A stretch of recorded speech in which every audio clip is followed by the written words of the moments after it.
Bincang Kopi. Dari kopi, jadi cerita. Dipersembahkan oleh Pilo Coffee.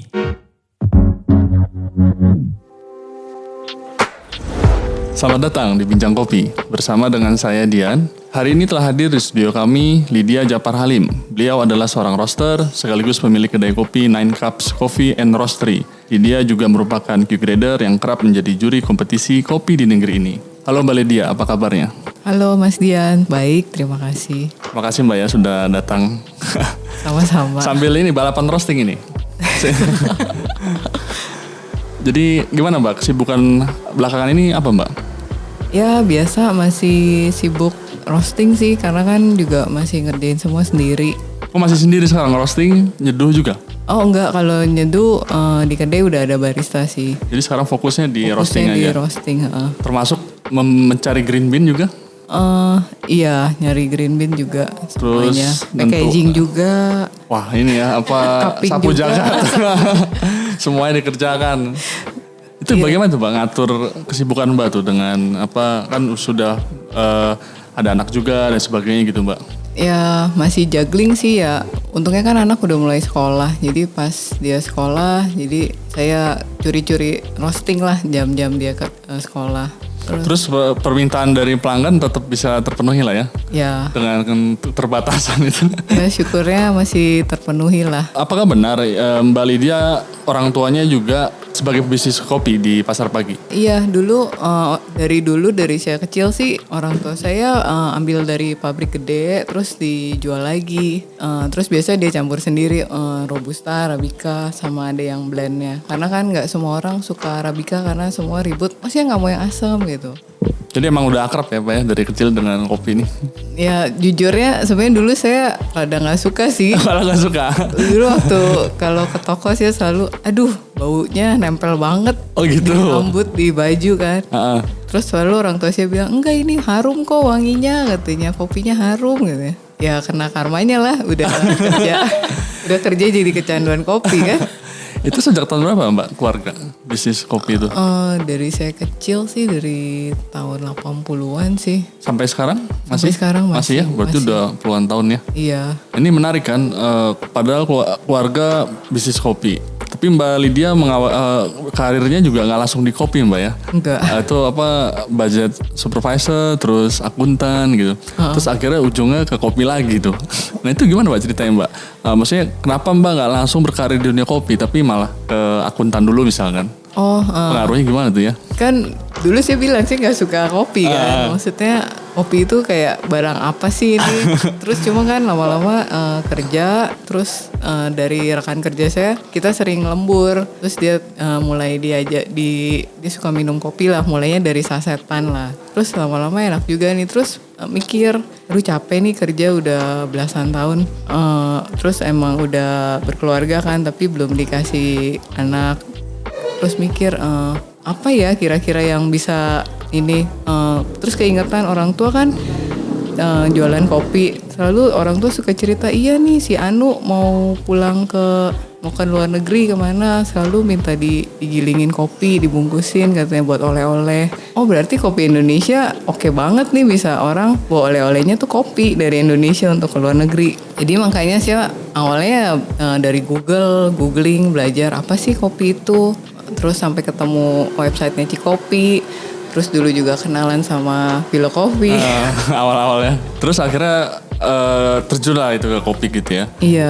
Berarti sebenarnya orang tua tidak mendorong Mbak Lydia atau mengarahkan untuk bisnis kopi juga. Biasanya kan kalau keluarga, orang tua saya pengusaha atau bisnis, kadang kan pengen anaknya juga ikut gitu.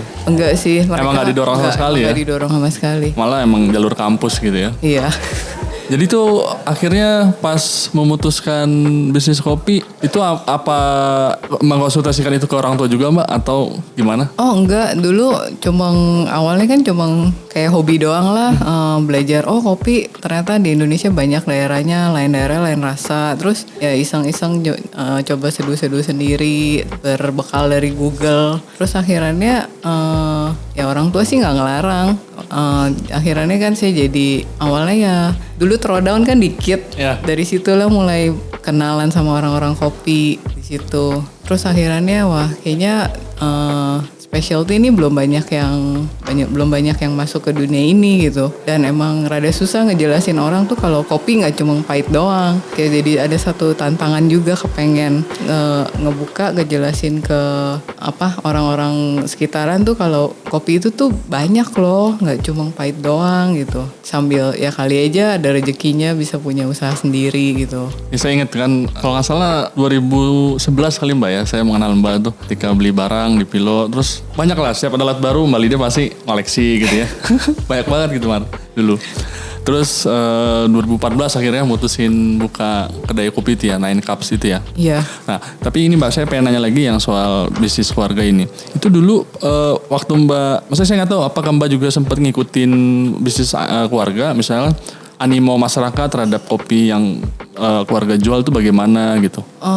Ya terus terang aja kan orang tua kan jualnya kopi pasar lah istilahnya. Mereknya ada Mbak tapi? Atau curah aja dia? Curah ada sih, mereknya merek toko. Sebenarnya nama toko punya kakek saya masih Ten Hin Ho. Sampai sekarang juga masih stempelnya itu. Ya terus terang banyak yang beli ya yang warung-warung kecil yang biasa mereka istilahnya kopi jagung, nggak yang murni kopi gitu. Itu kalau ingat-ingat tuh gimana tuh Mbak? Maksud saya ternyata emang kita udah akrab sama kopi gitu. Misalnya kayak ternyata usaha keluarga aja emang sampai sekarang udah bertahan Mbak ya. Iya. Itu kalau Mbak ingat-ingat tuh gimana tuh? Maksud saya emang kan pengen tahu juga nih Mbak pada zaman itu gimana sih gitu ya, tahun 80-an. Bahkan saya mungkin peminum kopi dulu ya cuman beli di warung gitu. Tapi kan beda nih kalau pedagang ngelihat apakah ada pertanyaan misalkan Ci, ada kopi yang beda nggak? Apakah seperti itu juga kan pengen tahu juga gitu. Zaman dulu tuh seperti apa sih gitu? Zaman dulu enggak sih, biasa cuma mereka saya ingat saya sih orang tua saya mengklasifikasikan kopinya itu berdasarkan harga. Oh harga aja gitu. Kan namanya juga di pasar pagi semua kan ngarep harganya banyak variasinya. Jadi cuma dibedain isinya. Jadi misalkan yang sekilo 10.000 isinya campuran jagungnya lebih banyak, kopinya sedikit. Terus ada yang misalkan sekilo 25.000 itu campurannya robusta semua atau enggak masih ada arabikanya sedikit, ya paling cuma berdasarkan kategori itu. Kalau akhirnya campuran atau kemurnian tadi ya akhirnya. Terus kalau ada pelanggan yang memang saya suka nih ini terus misalnya kayak dulu nih saya minum kapal api gitu dari kecil gitu SD, terus SMP juga kapal api, terus ada ayam merak juga nggak tertarik arabika, itu ada kayak gitu nggak? Ada kok, sempet kan kapan biasalah orang tua mungkin pas supplier yang biasa gak ada barang kan mau nggak mau ngambil dari tempat lain, ada aja yang datang pasti bilang kok kopinya beda gitu. Tetap ada ya Pak. Perasaan gitu ya. Iya. Ketika dikeluhkan seperti itu gimana respon keluarga atau orang tua? Ya paling saya nggak tahu sih mereka jawabnya apa sih ya terus terang, karena cuma mereka pernah cerita cuma bilang kok beda, paling orang tua bilang nggak tahu ini dari pabrik sananya kan kita cuma ngambil. Soalnya ini kan emang jarang nih Mbak pengalaman zaman dulu tuh diceritakan gitu ya. Buat saya nih kesempatan gitu loh Mbak mau nanya ke Mbak gitu. Karena kan ya tahun 80-an tuh gimana ya imajinasinya gitu kan, memorinya atau cara kerjanya orang. Ternyata itu juga ya pengaruh Mbak. Jadi kalau bahannya habis ganti, mereka juga bisa merasakan itu ya. Baik. Terus ketika Mbak bisnis kopi nih kan sekarang gitu di Nine Cups, itu akhirnya pengalaman Mbak pada masa lalu tuh akhirnya berpengaruh juga nggak terhadap pola bisnis Mbak? Berpengaruh lah pasti kan dari keluarga secara nggak sadar. Bagaimana tuh Mbak? Ya mungkin mulai dari, kalau saya sih ingatnya etika dagang dari orang tua lah. Istilahnya ya dagang ya harus jujur. Terus dari profit juga harus ngitung-ngitung yang benar. Jangan kalau kamu terima uang tuh itu bukan murni keuntungan loh. Itu adalah omset. Kamu harus ingat kamu mesti beli barang lagi untuk stok inventory. Nah mungkin itu yang kesalahan pebisnis muda ya. Karena mereka pikir itu begitu dapat omset harian, itu untuk uang saya semua. Kadang kalau saya mikirnya sih kayak gitu. Itu sih yang paling saya inget sih kalau orang tua selalu ngingetin. Nah itu kalau sekarang udah 4 tahun nih Nine Cups benar Mbak ya? 6 tahun ya? Iya. 6 tahun. Itu gimana respon orang tua? Ya orang tua seneng sih, istilahnya ya masih bertahan, masih makin berkembang sih kan, mulai dari mesin yang kecil sampai mesin yang lebih besar. Nggak diajak Mbak ayo ke toko pasar pagi bantuin cupping gitu misalkan? Enggak lah, mereka nggak ngerti sih, mereka aja cuma nggak tahu rasa-rasa. Mereka baru tahu pas saya udah belajar. Iya. Mereka bilang iya ya ternyata kopi banyak rasanya ya katanya. Ini mah bukan kopi kayak waktu kapan saya pernah bikinin geisha gitu. Ini mah nggak kayak kopi katanya. Karena kan mereka istilahnya orang lama yang taunya kopi tuh hitam, pekat, pahit kan gitu. Tapi enak kok katanya. Tapi nggak dilibatin akhirnya Mbak dengan kemampuan Mbak yang sekarang Mbak miliki, maksudnya ayo nih dibeli gak nih kopi ini gitu. Maksudnya minta saran gak mereka akhirnya ke Mbak? Enggak sih, malah mereka yang bilang kalau kamu mau nitip produk kamu di toko silahkan. Akhirnya Mbak ditawarin. Dibantu jualan ini kopi yang enak nih gitu. Mbak taruh di toko? Ada. Nah, itu gimana responnya? Pelanggan di sana? Biasa kan beda harga kan Mbak, mau nggak mau ya? Beda banget, bisa 1:3 kan. Ada aja yang beli katanya, yang mungkin yang orang-orang yang udah mulai belajar ya, atau enggak karena emang kita kan single origin Arabica kan emang lebih harum kan. Biasa mereka campur ya, pakai yang biasa yang kopi yang pasar sama beli 100 gram yang saya titip di sana gitu biar lebih wangi katanya. Berarti menarik juga ya, ternyata mereka juga kalau ada pilihan tertarik juga nyoba ya. Mereka tertarik juga nyoba. Apa yang membuat Mbak akhirnya memutuskan menyangrai? Karena kan dulu saya juga melihat Mbak emang tertarik tuh sama seduh gitu ya. Terus akhirnya kan tuh waktu itu saya lupa sih 2013 mungkin Mbak ya. Itu Mbak mulai tertarik sama sangrai kan kalau nggak salah tuh. Itu bisa diceritakan Mbak bagaimana Mbak akhirnya minat juga ke dunia sangrai? Saya cuma mikirnya kan kayak restoran lah. Lain koki kan lain masakan. Mungkin menu bisa sama. Tapi kan proses hasilnya pasti beda. Dan kalau menurut saya itu sebenarnya kuncinya yang punya rumah makan gitu loh. Jadi saya penasaran gimana sih cara sangrai. Awalnya kan belajar di kelas roastingnya Manuel Diaz. Dari kelas roasting itu terus awalnya ya bener-bener kayak nggak tahu apa-apa karena yang peserta lainnya yang ikut yang bener-bener orang udah lama di kopi. Saya yang apa ini? Tapi lama-lama akhirnya udah paham sih sekarang. Terus makin lama kan berkembang terus emang kita harus update ilmu sih, jangan terlalu baku sama resep yang ada gitu. Karena ternyata kalau banyak variabel yang bisa dimainin, rasa yang dikeluarkan juga beda-beda. Dan itu yang jadi kuncian keunggulannya kedainya saya gitu, maksudnya saya. Makanya saya lebih fokus ke sangrai karena barista udah banyak Mas. waktu masa itu ya. Sekarang sih udah juga banyak. Apalagi tadi karena Cilidia juga nganggap ini kayak koki gitu ya. Jadi kalau Cilidia bisa akses ngerosting, nyangrai, itu juga bisa nentuin apa yang Cilidia mau gitu ya. Iya. Nah kalau ini Ci, itu kan nggak langsung buka kedai dong waktu itu, roasting dulu kan. Maksudnya jualnya kalau seingat saya tahu kopi Cici itu ya Nine Cups Coffee itu belum ada kafenya kalau nggak salah ya. Dulu awal-awal belum, masih kalangan terbatas lah, belinya juga ngeteng kesini kan kecil. Nah itu gimana responnya? Maksud saya kenapa nggak langsung buka kedai kopi terus buka roaster tapi malah roasting dulu terus baru buka kedai kopi? Atau emang di awal udah gak niat atau belum ada niat buka kedai? Tapi emang awalnya sebenarnya mau buka kedai, cuma kan waktu tahun itu tuh belum pasti sebenarnya mau buka kedai apa enggak. Cuma kan saya mikirnya saya udah belajar waktu itu Desember, saya beli mesin sama Mas Dian kalau nggak salah Januari apa Februari gitu. Saya mikir, waduh kalau saya belajar tapi saya nggak aplikasikan apa yang saya pelajari, ntar lupa, ntar jadi hilang. Jadi ya udah, sama masih kerja kantoran kan nggak sempatnya weekend doang. Itu pun juga kan kecil. Sempet roasting di apartemen sampai diketokin satpam, sangkain kebakaran. Karena asapnya. Iya, terus dari situ kan trial error dulu kan, karena kan nggak mungkin sekali baru roasting langsung enak kan. Jadi kan kalau emang mau buka tempat sendiri untuk roastingan sendiri kan juga harus bikin gimana caranya roastingannya tuh stabil dulu lah biar dapet rasanya begini gitu. Jangan main langsung terjun semuanya, ntar nggak stabil rasanya. Gitu ya.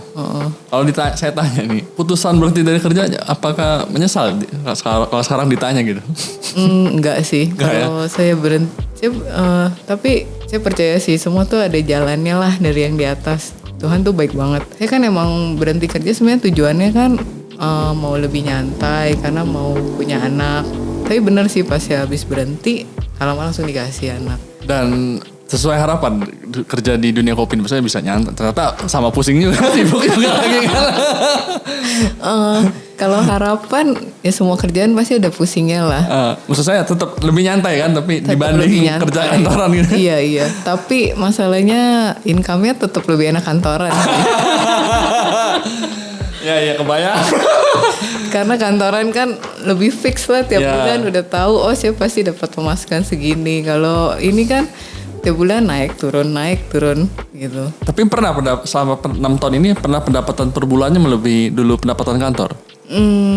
Pendapatan per bulannya ya pernah sih. Cuma tadi karena naik turun gitu. Cuma tadi ya kalau ini kan lebih nyantai ya Ci ya. Iya. Apalagi kan ketemu teman lebih banyak gitu ya. Lebih beragam gitu ya.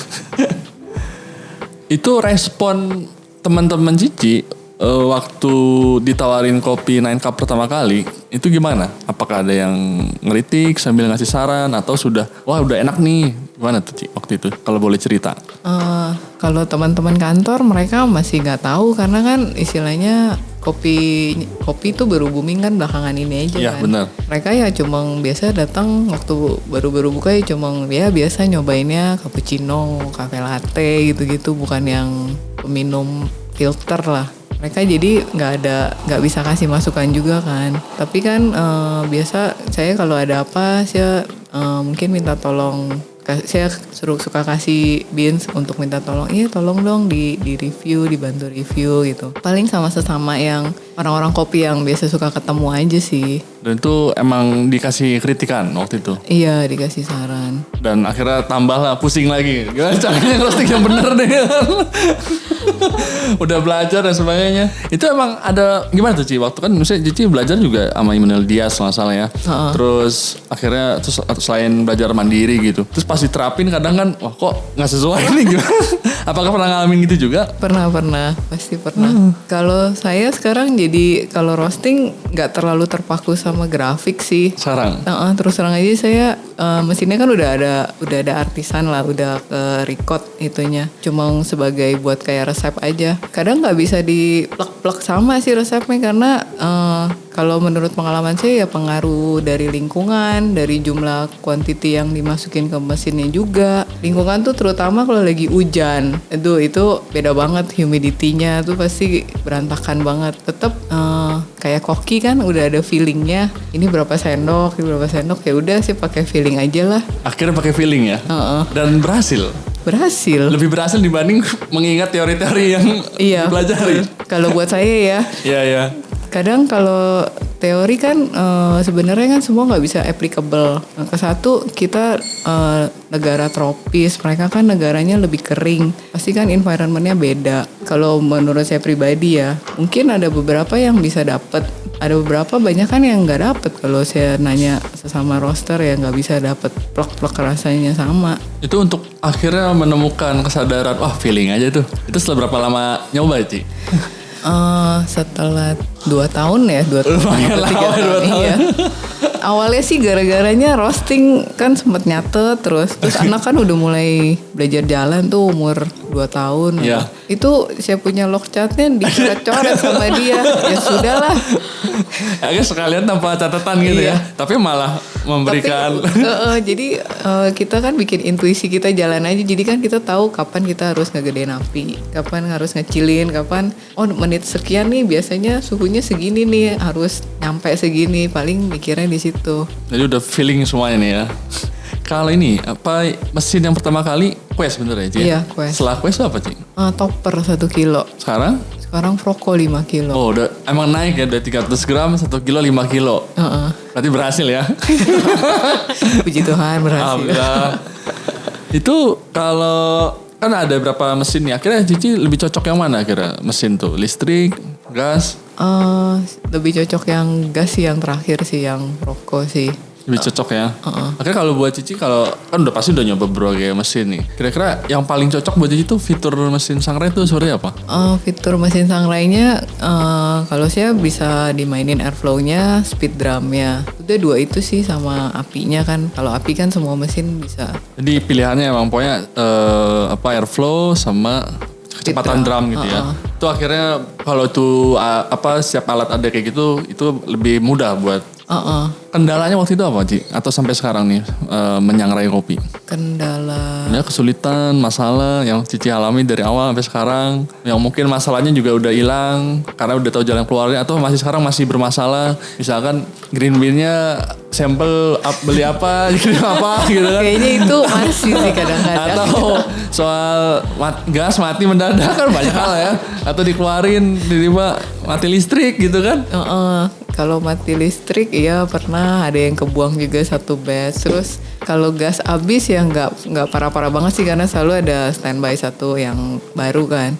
Terus yang paling sering ini suka lupa lagi di cooling tray ada beans, terus mau masukin lagi beans yang baru tapi lupa nutup pintu. Nah green bean-nya kecampur deh sama yang ini. Itu sering ternyata. Itu pernah lah berapa kali. Biasa kalau keburu-buru sih begitu. Gitu. Jadi sekarang nih 5 kilo nih ya. Itu masih tempat yang lama, Ci? Sekarang misalnya roasting di mesin. Lokasinya sama, cuma jadi di depan, bukan di dalam lagi. Oh, bukan di dalam lagi. Karena nggak muat kan. Iya, 5 kilo besar kan?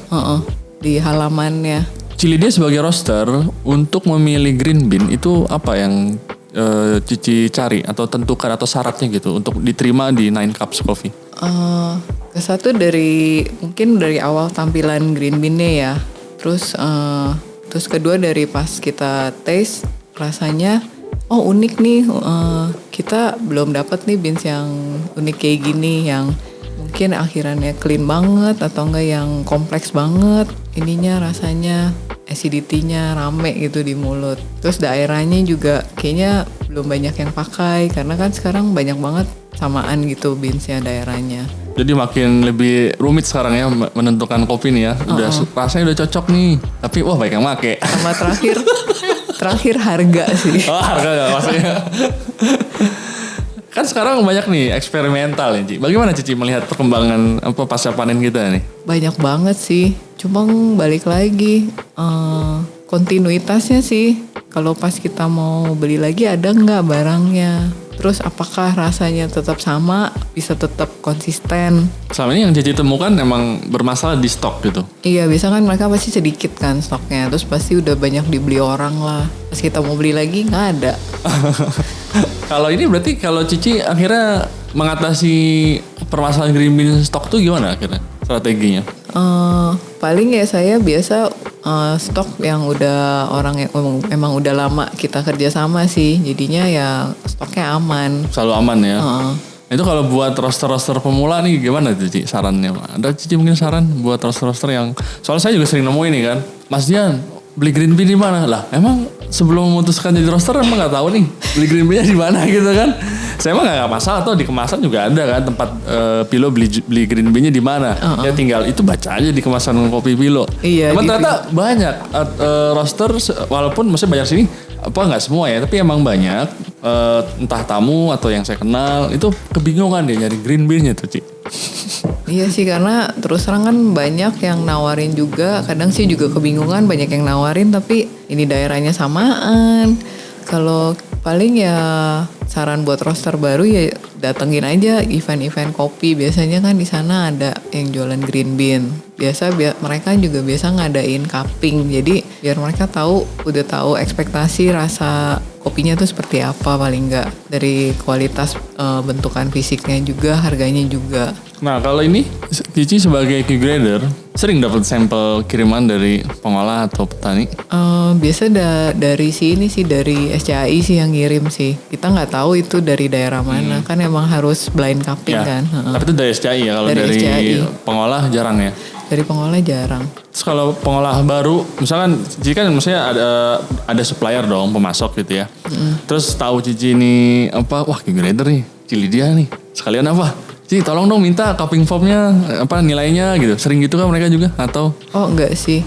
Cuma nggak ada satu sih, itu karena temennya bekas barista saya. Waktu itu barista saya kebetulan dia dokter intern di daerah Flores lah. Terus mereka minta tolong di scoring, tuh saya bilang cuma kalau scoring gini kayaknya kamu mending ke SCAI gitu. Cuma ini ya dari scoring penilaian saya aja, saya bilang cuma kan nggak bisa dijadiin karena kan harus minimal 3 Q grader kan, nggak boleh satu orang doang untuk nentuin nilainya berapa. berarti kalau mau dihitung-hitung mungkin ada 10 tahun nih Ci ya. Cici terjun di dunia kopi spesial nih. Kurang lebih atau malah lebih? Belum sih, kayaknya baru mau 10 tahun. Mungkin 2011 lah ya kurang lebih ya.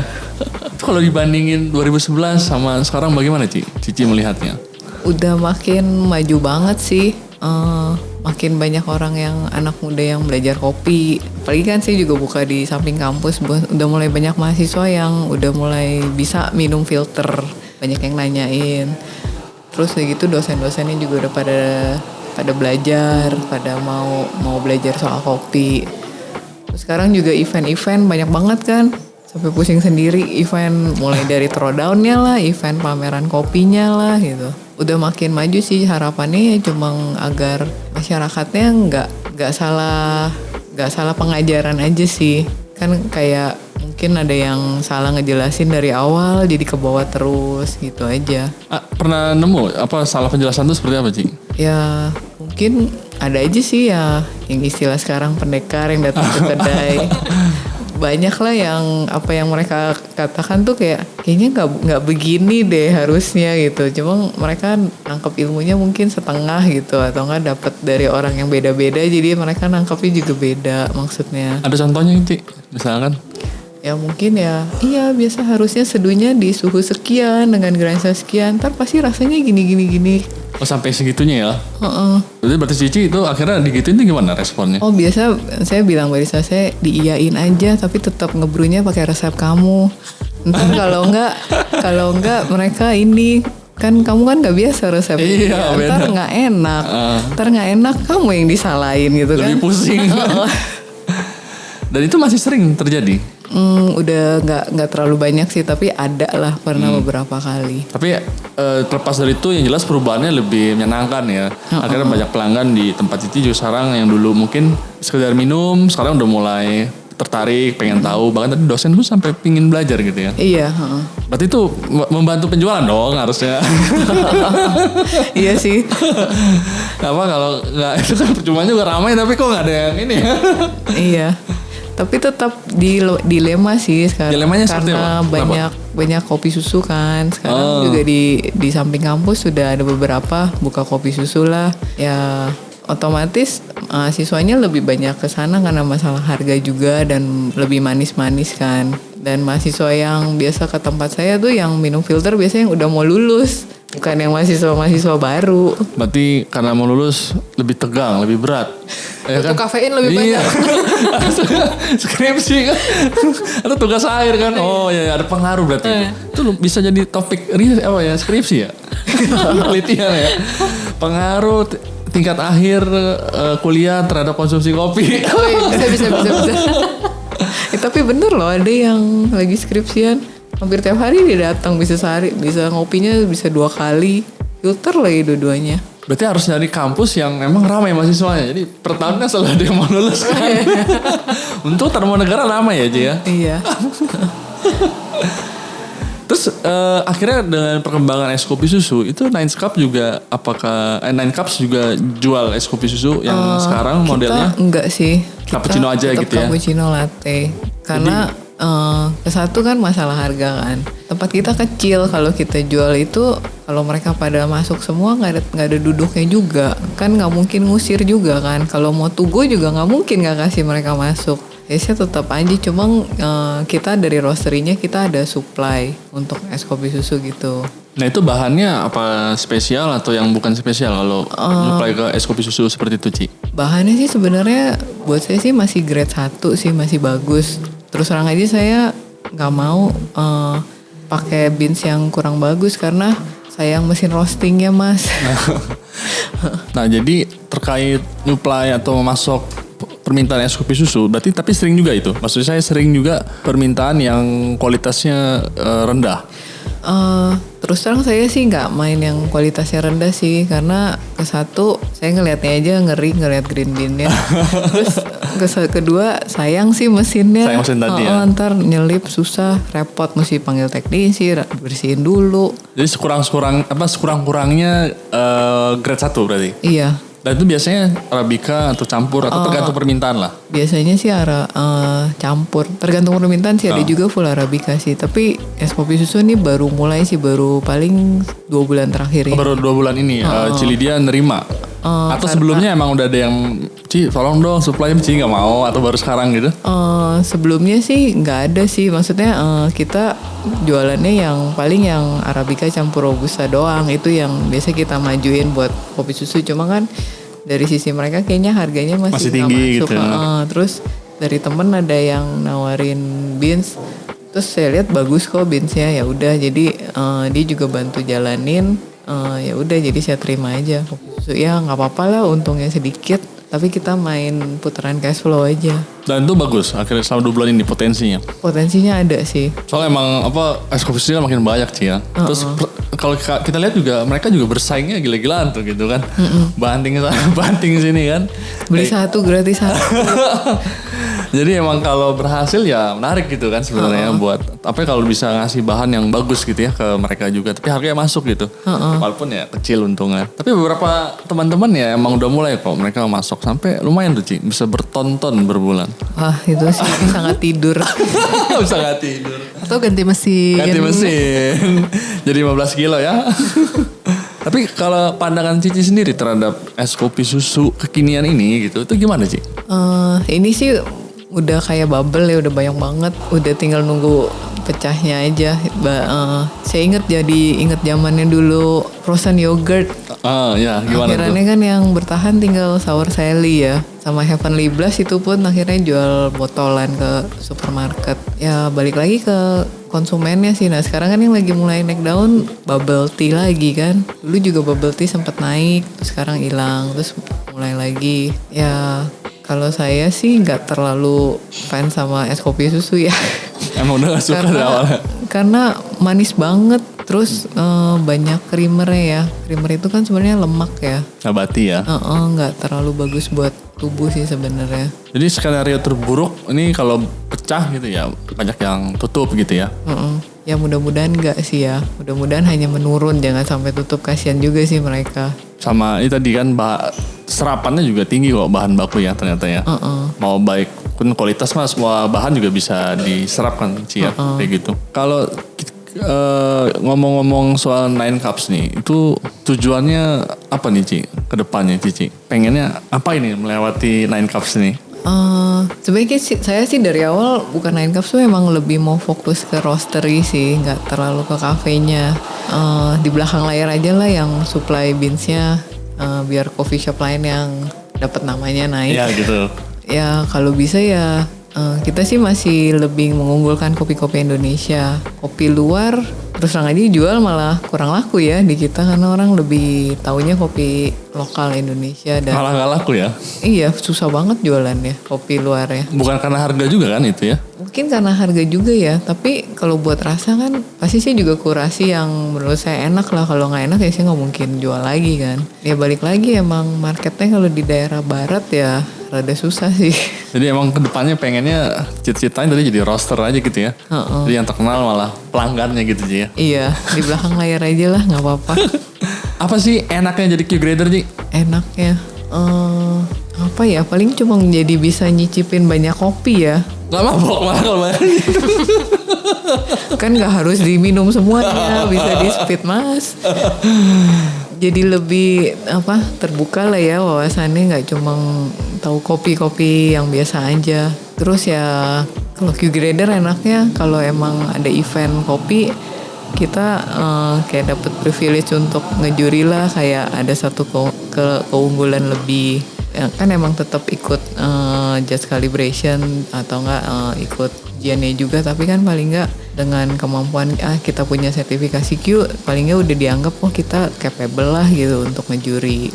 Dan selama ini itu sangat membantu karir Cici juga ya, termasuk dalam dunia sangrai juga nih ya, pengaruh banget. Iya. Karena Cici bisa langsung nilai sendiri gitu hasil bisa sendiri. Bisa di-tapping nih rasanya enak apa enggak gitu.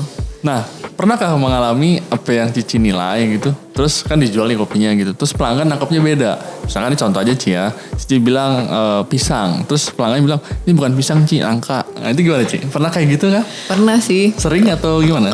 Enggak sih, nggak sampai sering banget. Tapi paling kalau ini saya jelasin, balik lagi customernya minum di tempat saya atau di rumah gitu. Saya jelasin lagi kamu pakai airnya apa. Terus kan balik lagi ke kamu punya apa palet ya, memorinya kamu untuk buah-buahan kan masing-masing orang beda-beda. Ada yang nangkepnya ini pisang, ada yang nangkepnya ini buah yang lain gitu. Kalau di kedai langsung? Kalau di kedai langsung jarang sih biasanya. Jarang, tapi pernah gitu ya. Kalau pernah tuh gimana tuh? Maksudnya kan ini perbedaan interpretasi atau identifikasi rasa ya. Itu juga problem ya. Banyak roaster juga termasuk Pilo sendiri gitu. Ketika kita nyantumin atau kan dulu kan Pilo nggak nyantumin catatan rasa tuh. Karena suka biasa tinggi sekali gitu kan.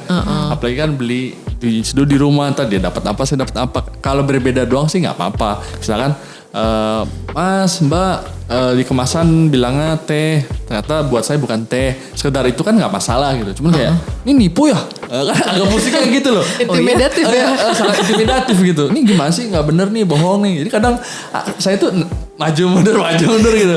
Bukan soal apa tadi berbeda gitu ya antara peminum sama penyeduhnya gitu atau roaster bikin catatannya apa, pelanggan apa. Cuma kadang suka beda terus tapi langsung dituduh wah nggak bener nih, bohong nih, apa sih gitu kan. Akhirnya sampai satu titik gitu saya ngelihat ternyata pelanggannya juga sekarang udah lumayan berubah gitu, nggak langsung reaksioner kayak dulu gitu kan. Dulu reaksioner sekali, beda dikit langsung wah bohong gitu. Itu gimana sih ngatasin masalah itu gimana dari Cici sebagai seorang yang Q-grader gitu?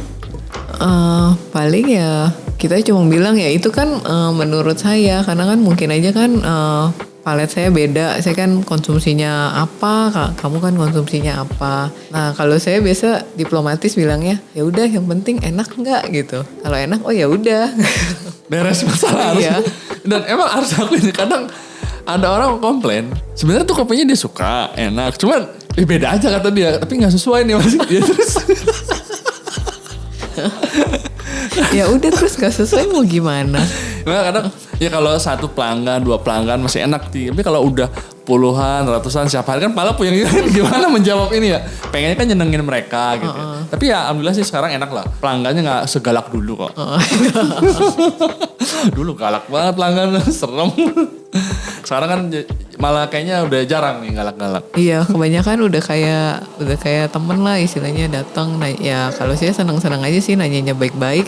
Kan kalau saya paling bilang ya udah berarti kita sama-sama belajar. Mungkin saya nggak tahu kalau ini adalah buah ini menurut masnya gitu. Paling jawabannya seperti itu. Sebagai orang yang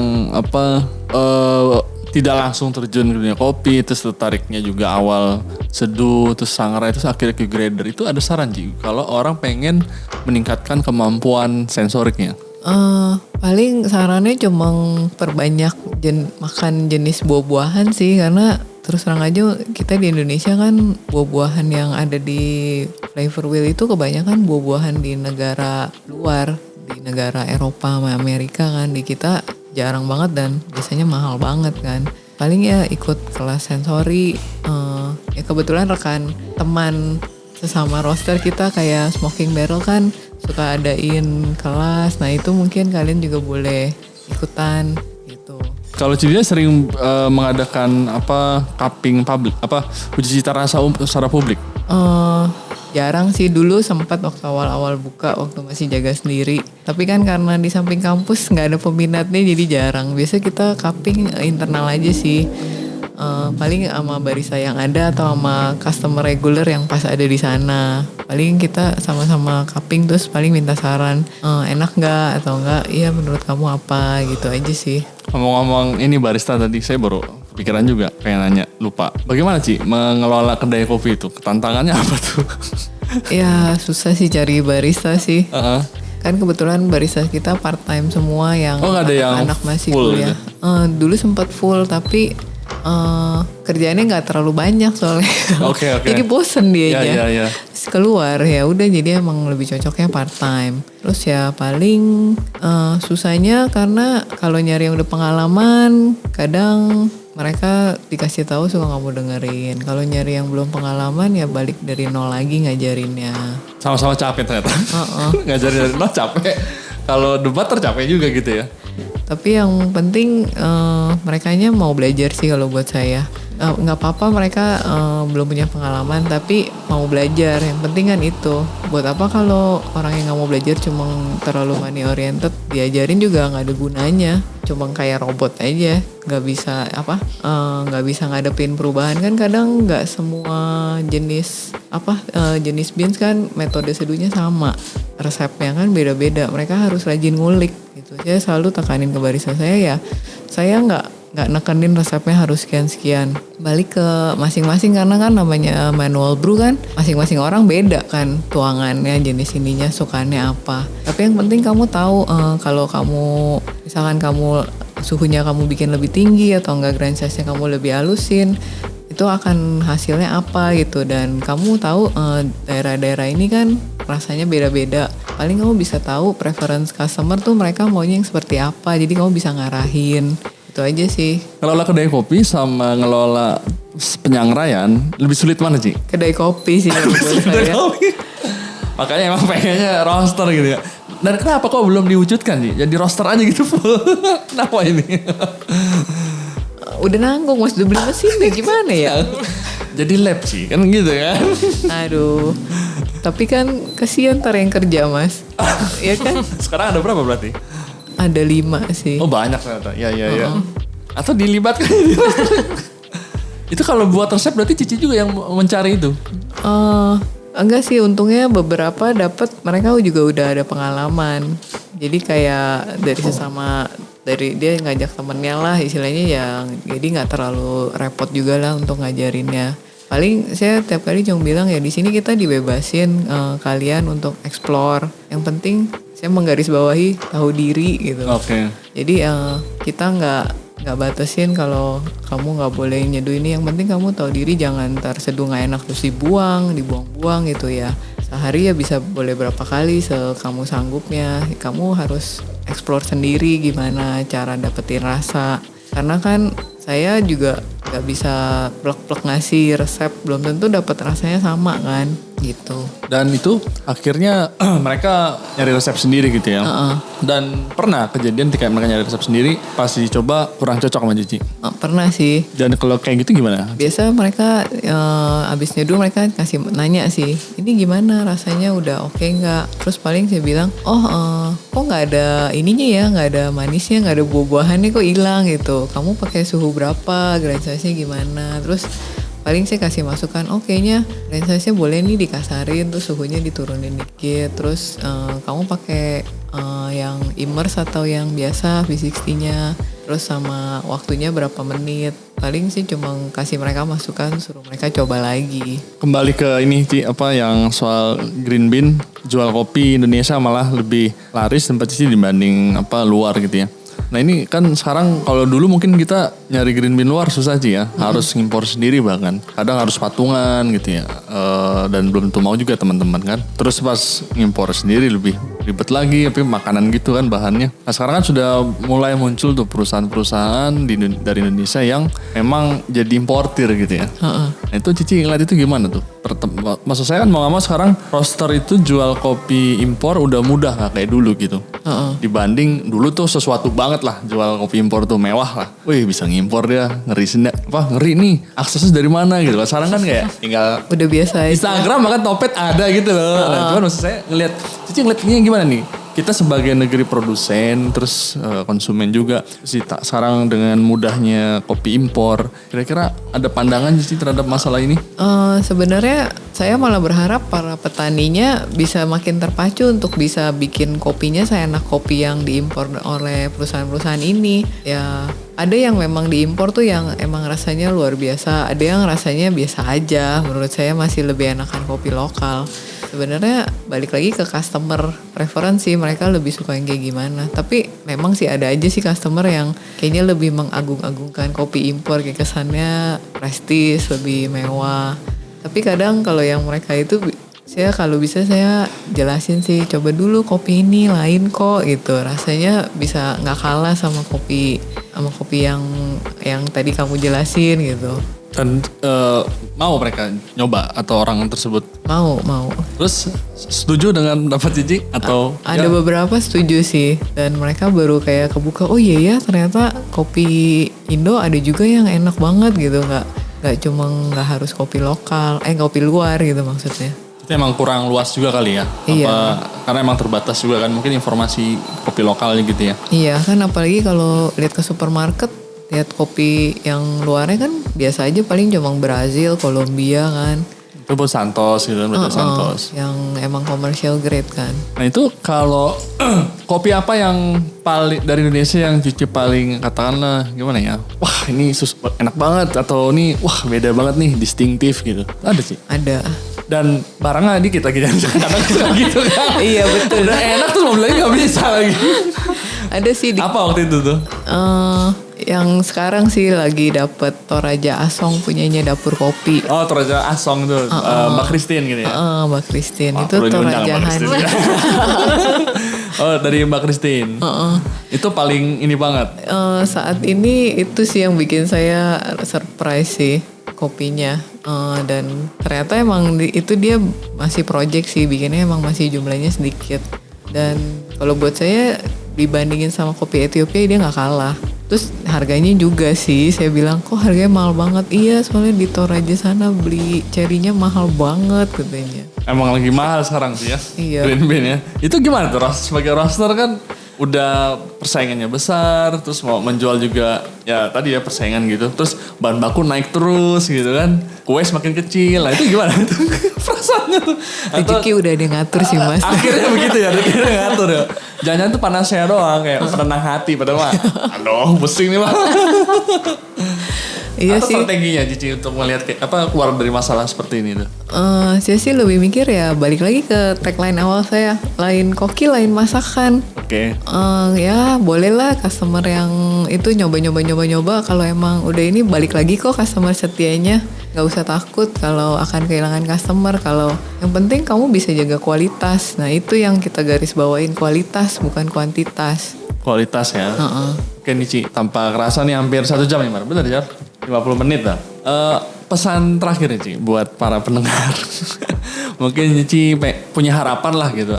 Atau gak harus pesan kalau misalnya harapan tentang industri kopi spesial di Indonesia nih bagaimana. Dari ya seorang Cicil atau mimpi. Mungkin Cili dia gimana gitu. Apa ya, kalau bisa ya jangan ada kubu-kubuan lah. Sekarang ini kalau saya ngelihatnya banyak banget yang itu yang mainnya main itu, yang ini main yang main ini, terus ini bikin event tandingan, ini itu.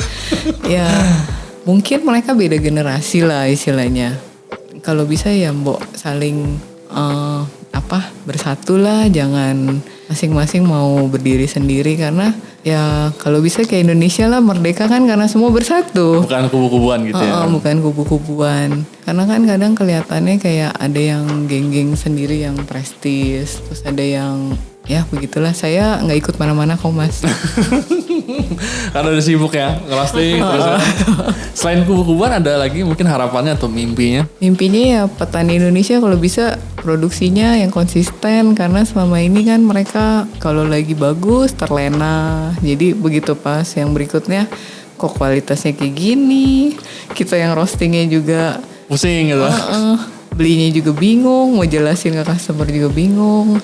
Baik sih, terima kasih ya. Demikian perbincangan saya dengan Cilydia Djapar Halim terkait perjalanannya menjadi penyangrai dan pemilik kedai kopi Nine Cups Coffee and Roastery. Terima kasih Ci. Terima kasih juga. Terima kasih telah mendengarkan Bincang Kopi. Sampai bertemu lagi di episode berikutnya.